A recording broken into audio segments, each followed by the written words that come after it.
Okay, so this is where we're going to add a new product. And this is a product that's a physical product, or it's a product that can be downloaded, or a virtual product like a service, but not a booking where you select a date and a time as a customer. That would be done under bookings, which is in a separate video. So this is a product, a thing. Add a product, we add a new product, click on the button, and we put in a product name. Now, this is a tutorial, it's for a fictional store, and in this case I'm going to pretend to be a ski store. So I'm going to put in my advanced ski set, my title of my product. This is important for searching. You want to make sure that there's keywords in your product title that people would type in to search to look for your product. The product cover image is the featured image for the skis, which I've got one here, but you could upload an image yourself. And you want to make those images square if at all possible to avoid stretching. The height and the width would be the same for the image. The actual size of the image is not as important. So I'll select my skis and set my featured image. You can add more, which we'll come on to in a second. So the price, $4.99, discounted price if you want, $4.49, and if you want to have a schedule, you can have a schedule for the sale price, which I'll set to the end of March. That's optional. Product category, you want to select the most appropriate category from those on the store. You can search through them, or if you want to, you can do a type and search, and I found sport. Tags is the type of product, so in this case it's a product. It might also be for weddings or Christmas, which will allow people to search for all Christmas products, but mine's not. I'm just going to leave it as a product. And finally, a short description, which I will show at the end of this video where this appears, but it's just a brief description of the product, including all those keywords that people might be searching on.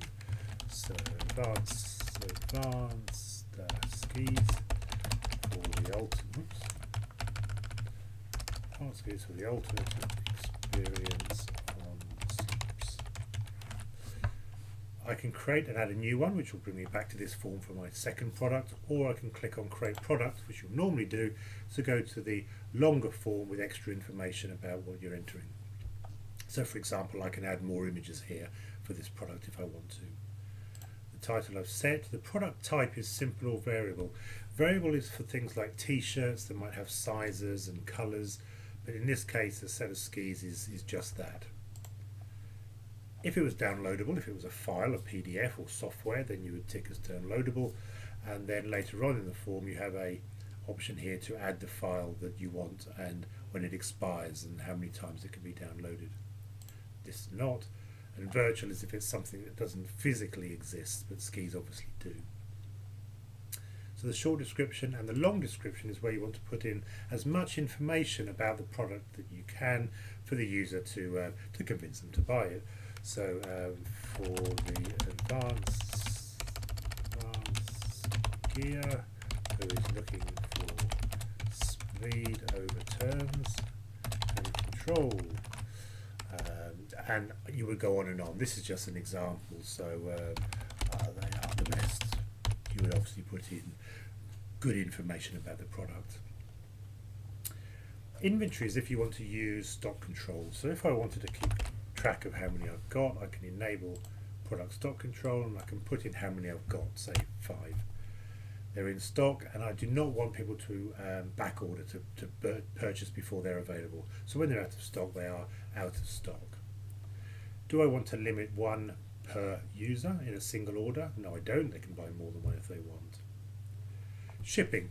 In your store settings, you go to your dashboard, choose settings, and then you can set global shipping prices for your store. But you can override these on a per product basis, as I'll show you here. So it requires shipping. I put in my weight, it's 5 kilos, it's 200 centimeters long, it's 40 centimeters wide and 30 centimeters high. I'm going to send it via courier.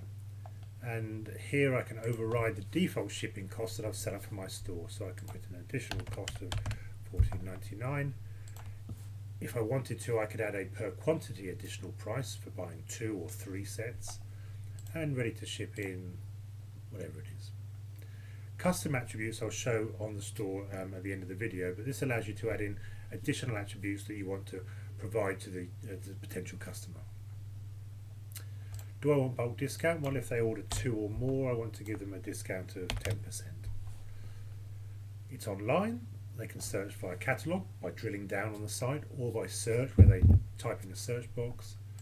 And the purchase note is what will be included in the email that goes to the customer. So thank you for your order, delivered by courier.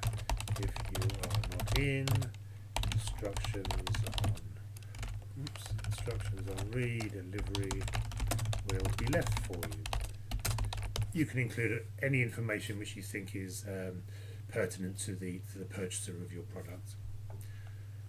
Finally, product reviews. Users who purchase your product can leave reviews, and importantly, only users who have purchased your product. So reviews on this website are very good, and you know that they're only from people who have made the purchase. I'm going to enable them because if someone's got a good review, I want other people to see it and convince them to make a purchase.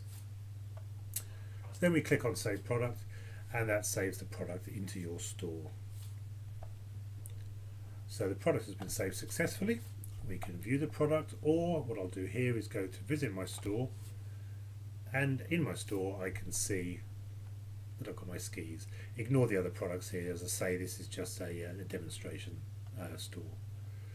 Clicking on the product takes me into the product, and you can see there I've got my image. If I had more images, they'd be there. There's the short description, and down here is the longer description. I can have my shipping information, additional information here for weight and dimensions, and this is where those custom attributes will be added if you added any. Reviews, vendor information, obviously myself, and any more products that I have in my store, which are completely unrelated here because it's just demonstration. And that's how you edit your product. So I'll go to my store, and there it is. Okay, thank you.